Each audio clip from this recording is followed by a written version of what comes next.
Fala, meu aluno, tudo bem com vocês? Hoje nós vamos fazer uma gravação importante para o concurso de vocês da Polícia Penal do Estado do Ceará.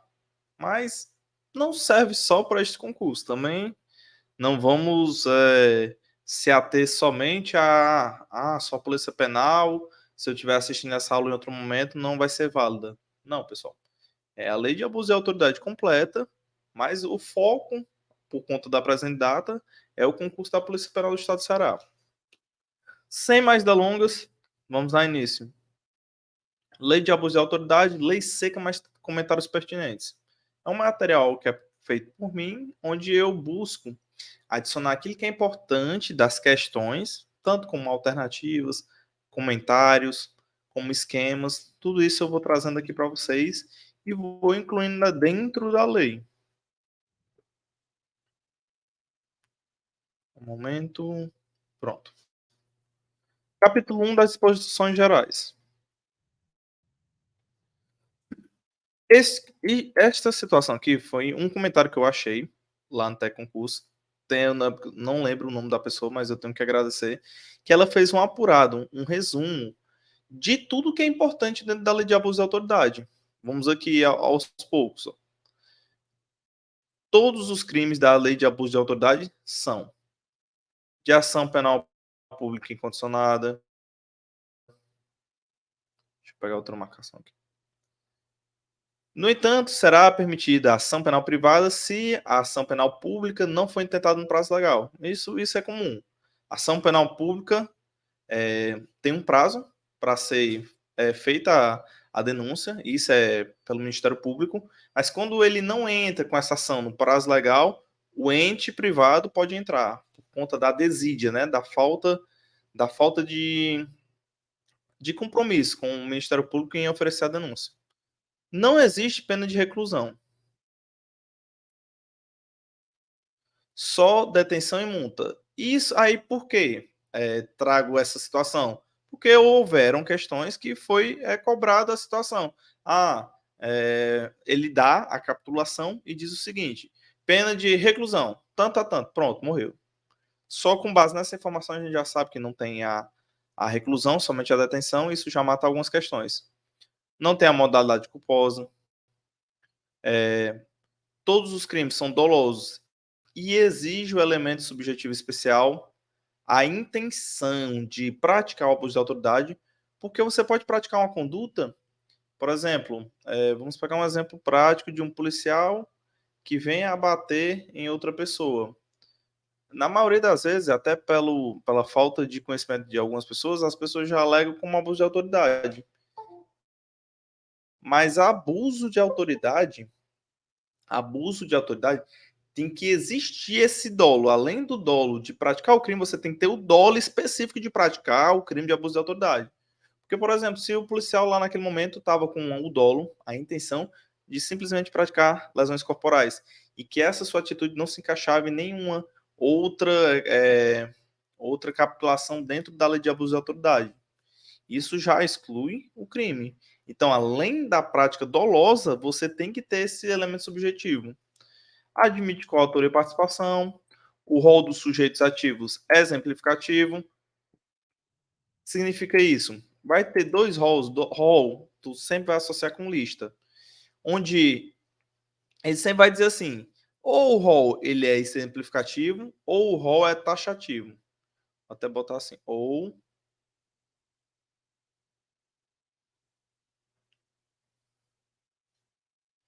rol é exemplificativo ou rol taxativo. O que é que isso significa? Taxativo é aquilo que está dentro da lista e não cabe nenhuma outra situação a mais.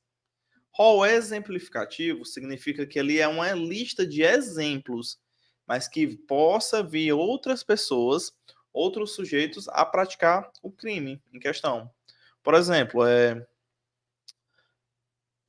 a pessoa, quando vai praticar o crime de infanticídio, tem que ser uma mãe, né? Então, vamos supor assim, lista de sujeitos ativos do crime de infanticídio.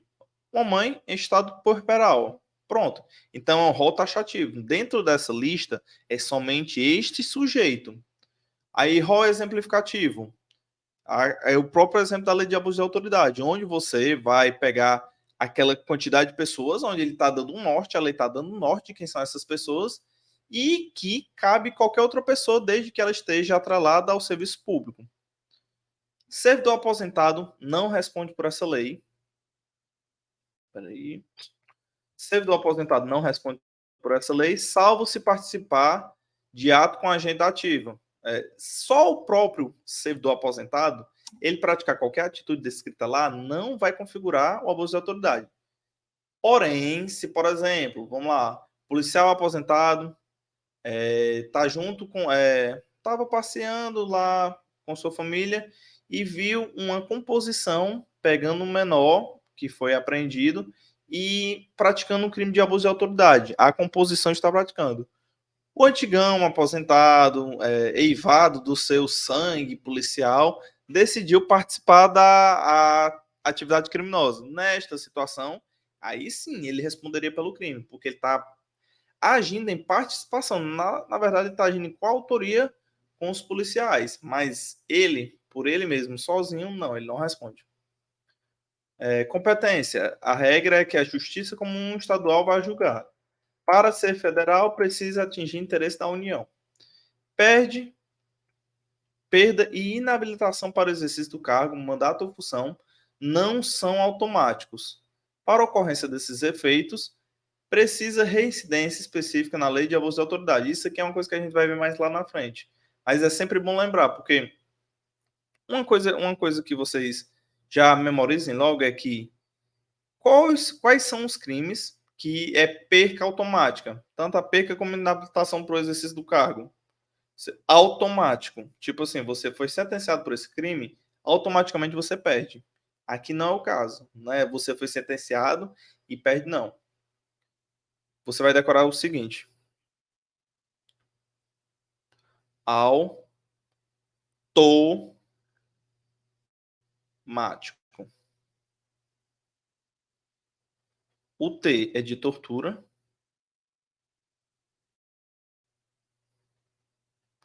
E o O de organização criminosa.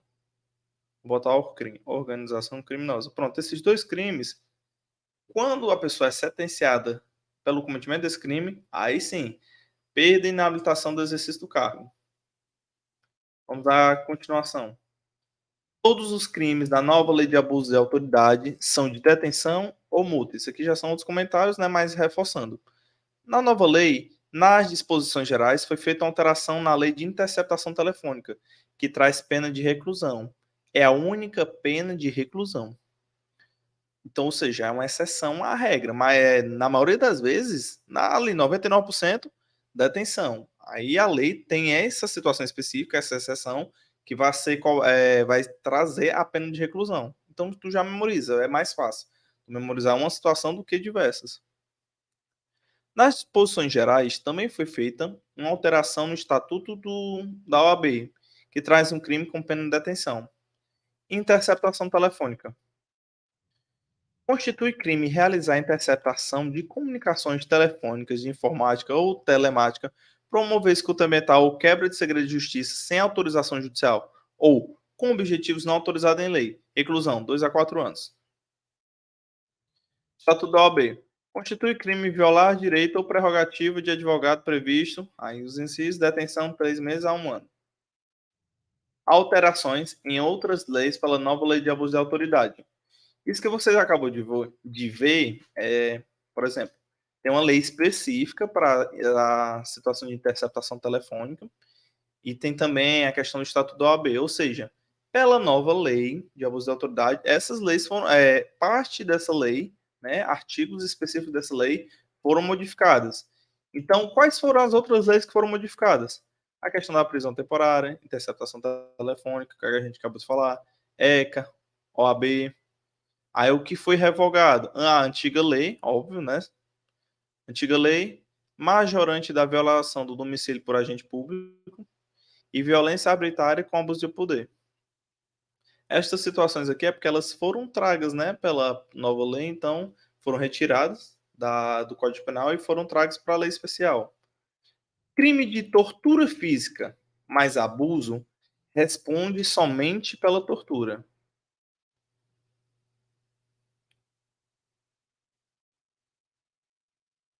Tortura psicológica mais abuso, concurso de crimes. Responde por tortura e por abuso. Isso aqui é uma coisa que vocês. É só mais uma questão de. Como é que eu posso dizer? Pegadinha de prova. Ele vai lá falar uma situação onde o cara foi torturado fisicamente, questão de porrada. A tortura vai. Vamos lá, pegar uma situação de policiais. A gente pega sempre essa situação porque é a profissão que você vai ingressar. Policiais penais pegam um preso de sua ala, de sua cela, e começam a inferir agressões físicas nele para ele contar o plano de fuga dos outros presos. Pronto. Tortura física, né? A agressão mais o abuso. Toda essa situação vai configurar somente a tortura. Porém, se eles viessem com tortura psicológica, né? Já usando de meios verbais, ameaçadores e tudo mais, grave ameaça, mas o abuso de autoridade, aí ele vai responder em concurso de crime, pelos dois crimes. Artigo 1º. Esta lei define os crimes de abuso de autoridade, cometidos por agente público, servidor ou não, no exercício de suas funções, ou a pretexto de exercê-las, abuse do poder que lhe tenha sido atribuído. Uma questão trouxe a palavra abuse por usufruir, tipo, usufruir do poder que tenha sido lhe atribuído. Tá vendo como às vezes a questão a banca não tem com o que trabalhar e vai apelar, né, para pegadinha, por uma troca simples de palavra. Isso vai fazer a galera errar, porque o concurseiro ele está acostumado a fazer uma leitura rápida e dinâmica para encerrar logo a questão e passar para a próxima. Ou seja, vamos reforçar isso aqui, a questão do abuse do poder que tenha lhe sido atribuído, não é usufruir. Parágrafo 1º. As condutas descritas nesta lei constituem crime de abuso de autoridade quando praticadas pelo agente, com a finalidade específica de prejudicar outrem ou beneficiar a si mesmo ou a terceiro, ou ainda que por mero capricho ou satisfação pessoal. O dolo específico é aquilo que a gente falou, não basta praticar a conduta, tem que ter esse dolo por trás. Você praticou abuso de autoridade com o objetivo de prejudicar alguém, beneficiar a si mesmo, beneficiar outra pessoa, ou por mero capricho ou satisfação pessoal. No decorrer da leitura aqui dos artigos, das explicações, a gente vai aplicando os dolos. Tipo, a gente vai ler ali um crime, aí vai dizer, ó, o dolo nesta situação é desta maneira, o dolo nesta outra situação é desta maneira. A divergência na interpretação da lei ou na avaliação dos fatos e provas não configura abuso de autoridade. Vamos lá. Essa situação aqui é importante para vocês mesmos que estão estudando para carreira policial, polícia penal, polícia civil, polícia militar. A divergência na interpretação da lei ou a avaliação dos fatos não configura abuso de autoridade. Como assim, Reginaldo? Vamos pegar o exemplo de que policiais veem uma pessoa entrando correndo para dentro de casa com um artefato na mão que parece uma arma. Eles correm em direção à casa da pessoa e adentram a casa. Eles chegam a adentrar. Quando eles vão adentrando, porque eles verificaram uma situação de flagrante, de porte ilegal de arma de fogo, né? Que a pessoa estava fora de casa. A pessoa viu a composição e entrou para dentro de casa. Ou seja, o que é que configurou nessa situação? Uma situação onde ele está tentando fugir. Os policiais desembarcam na viatura e entram dentro da casa. Quando chegam dentro da casa, verificam que, na verdade, a pessoa não estava com a arma, ela estava com um celular. Mas que por conta da iluminação, por conta do ambiente, por conta até de como a pessoa entrou dentro de casa, dava tudo a entender que era uma arma de fogo. Ou seja, a avaliação do fato dele é divergente com a realidade. Eles avaliaram de uma maneira, mas na realidade era outra maneira. Neste caso, eles não praticaram o crime de abuso de autoridade. O cidadão vai explicar a situação, aí ele pode até pedir para que os policiais saiam da casa, porque não tem autorização de estar lá. O cidadão não autorizou e os policiais vão sair. Pronto. nessa situação, não cometeram crime de abuso de autoridade. Aí sim, o cidadão quiser denunciar, ele vai denunciar, mas não vai dar em nada, porque não foi cometido o crime justamente por conta dessa divergência na avaliação do fato. A questão da divergência na interpretação da lei é mais como, tipo assim, vamos dar um exemplo. Os policiais viram um cidadão do lado de fora da casa, aí abordaram ele e constataram que ele tinha uma arma. Aí falaram pro cara que ele ia ser conduzido por posse ilegal de arma de fogo, quando na verdade é por porte ilegal de arma de fogo. Tem uma diferença entre posse e porte. Nessa situação, houve uma divergência na interpretação da lei. Eles entenderam a lei de maneira equivocada. Isso também não configurará o crime de abuso de autoridade, tá bom?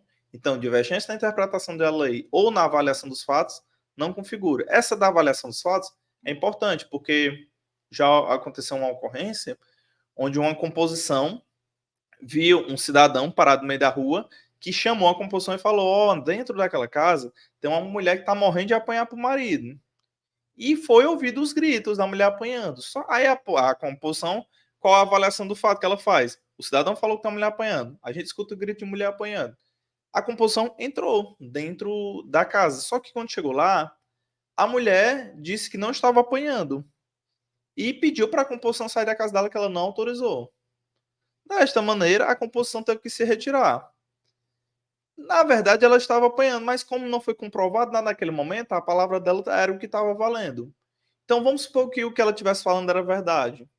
Nesse caso, houve sim uma divergência na avaliação dos fatos, e isso não configurará o abuso de autoridade pelos os agentes de segurança. Agora vamos dar continuidade. É sujeito ativo do crime de abuso de autoridade qualquer agente público, servidor ou não, da administração direta, indireta ou fundacional de qualquer dos poderes da União, do Estado, do Distrito Federal, município, território, compreendendo, mas não se limitando a servidor público militar ou pessoas da eles equiparada, poder legislativo, poder executivo, poder judiciário, Ministério Público, Tribunal e Conselho de Contas. Reputa-se agente público para efeitos dessa lei todo aquele que exerce, ainda que transitoriamente ou sem remuneração por eleição, nomeação, designação, contratação ou qualquer outra forma de investidura ou vínculo, mandato, cargo, emprego ou função em órgão ou entidade abrangida pelo caput desse artigo. Pessoas jurídicas não respondem por abuso de autoridade, isso é óbvio, né? Porque ela não tem como fisicamente fazer as determinadas condutas. Mas o que é que o artigo 2º quer falar? Cara, todo mundo, no final das contas, todo mundo que estiver praticando algum ato, alguma função, alguma coisa para a administração pública, qualquer pessoa que estiver exercendo qualquer coisa, mesmo que essa pessoa não receba nada, mesmo que seja de maneira temporária, esta pessoa estará na situação de exercício de função de administração pública e se vier a cometer um crime de abuso de autoridade, irá responder. Pessoa jurídica não pode responder por abuso de autoridade. Vamos lá. Âmbito de aplicação. Administração direta, isso aqui é só mais uma revisão. Um quadrozinho explicativo. Ação penal. Os crimes, artigo 3. Os crimes previstos nessa lei são de ação penal pública incondicionada, a gente já falou. Aí o parágrafo 1º vai falar, deixa eu ver aqui. Será admitida ação penal privada se a ação penal pública não foi intentada no prazo legal. Pronto, aqui é aquela situação. O Ministério Público, ele tem que oferecer a denúncia através da ação. Se ele não oferece, o particular que sofreu o abuso de autoridade, ele terá o direito de entrar com ação penal privada, que vai servir de subsídio para a pública. Só que o que é que acontece? Isso aqui é importante, é por isso que eu destaquei o todo o tempo. Nessa situação, quando o particular estiver entrando com ação penal subsidiária, o Ministério Público ele vai agir como fiscal. E se ele entender por bem, a qualquer momento durante o processo, ele pode retomar como a parte principal. Ou seja, ele cagou o pau, o particular entrou com ação, aí ele ficou como fiscal. Aí ele olhou assim e disse: não, agora eu vou assumir como principal de novo. Aí ele pega e retoma a sua situação como o elemento principal. Simplesmente. Uma questão trouxe que o MP só poderia retomar como parte principal unicamente durante a fase de inquérito, sendo que é a todo tempo. A lei é clara, a todo tempo ele pode retomar. Supondo a prática de um crime de abuso de autoridade, caso o Ministério Público permaneça inerte ou ofendido e tão somente ele ou seus sucessores, no caso de morte, passa a deter a legitimidade. Pronto, é aquela situação. O Ministério Público não fez nada, a parte que foi vítima do caso, ela recebe o direito. A ação penal privada subsidiária será exercida no prazo de 6 meses, contada a data que se esgotar o prazo para o oferecimento da denúncia. O Ministério Público ele tem 2 prazos. Ele tem 5 dias para oferecer o prazo se o cidadão estiver preso, né, o criminoso estiver preso, e 15 se o cara estiver solto. 15 dias se ele estiver solto. Pronto, esses são os prazos. Aí vamos supor que o policial lá que praticou o crime estava solto. O Ministério Público tinha 15 dias para oferecer a denúncia. Só que ele, dentro desses 15 dias, não fez nada, não ficou inerte. Pronto, acabou os 15 dias, conta-se daí um prazo de 6 meses para como é o nomezinho que eu posso usar? O ente privado, o ente não, o particular, abre-se um prazo de 6 meses para o particular oferecer essa denúncia subsidiária, a sessão penal privada. Pronto, só isso. 15 dias ou 5 dias. Acabou o prazo do Ministério Público, conta-se um prazo de 6 meses para aí sim o particular entrar com essa ação. Efeitos da condenação. Artigo 4. São efeitos da condenação. Tornar certa a obrigação de indenizar o dano pelo crime, devendo o juiz, a requerimento do ofendido, isso é importante, o ofendido tem que pedir. Fixar na sentença o valor mínimo para a reparação do dano causado pela infração. A inabilitação para o exercício de cargo, mandato ou função pública pelo período de 1 a 5 anos. Não confundir com suspensão. A inabilitação é efeito de condenação criminal, não administrativa. Mesmo afastando o servidor público do cargo exercido.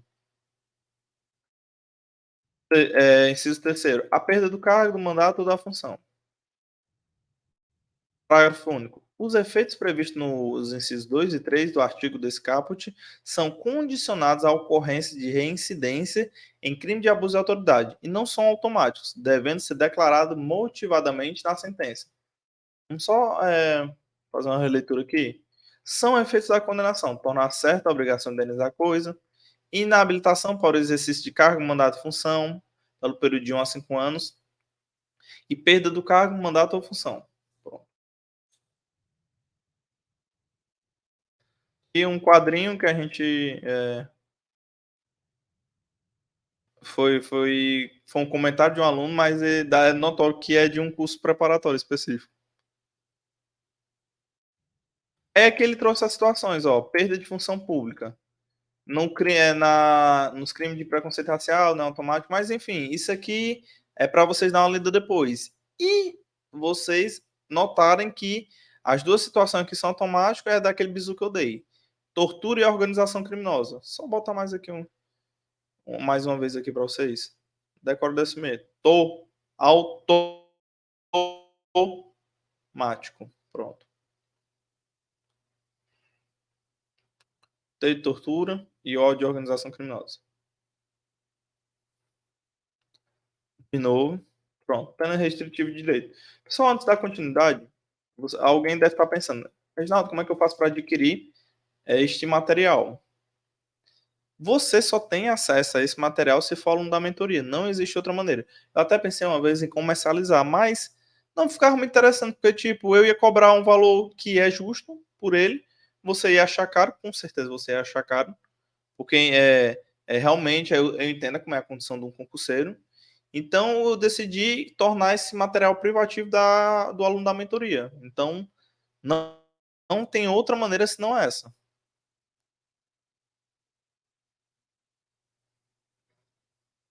Só dar uma verificada aqui. Tá tudo ok.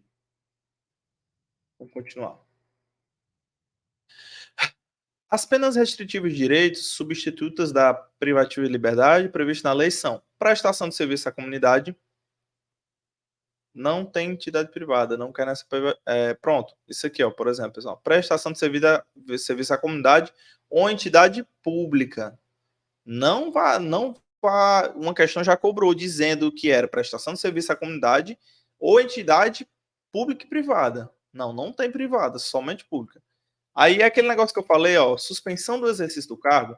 A suspensão é uma pena restritiva de direitos. Eu até botei aqui, não confundir com inabilitação. Na outra eu falei assim, não confundir com suspensão. Porque inabilitação é um efeito automático da ascendência condenatória. Já a suspensão é uma pena restritiva de direitos.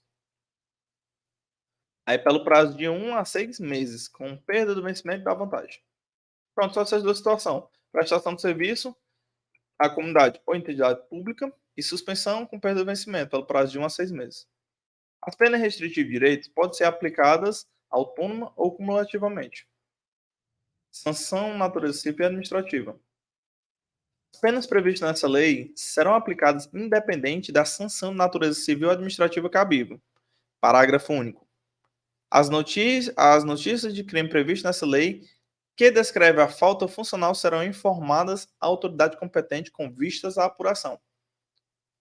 Isso aqui é básico, é aqui dizendo, tem a sanção penal, né, que você vai responder de maneira criminosa, a civil é uma questão indenizatória e a administrativa é em razão do cargo, e tu vai ter punições também dentro da esfera de competência de onde você trabalha. Pessoal, para não ficar muito longo o vídeo, vamos encerrar aqui no artigo 6º e a gente dá continuidade do 7º em diante. Espero que tenham gostado da aula. Fiquem com Deus e bons estudos. Valeu, pessoal.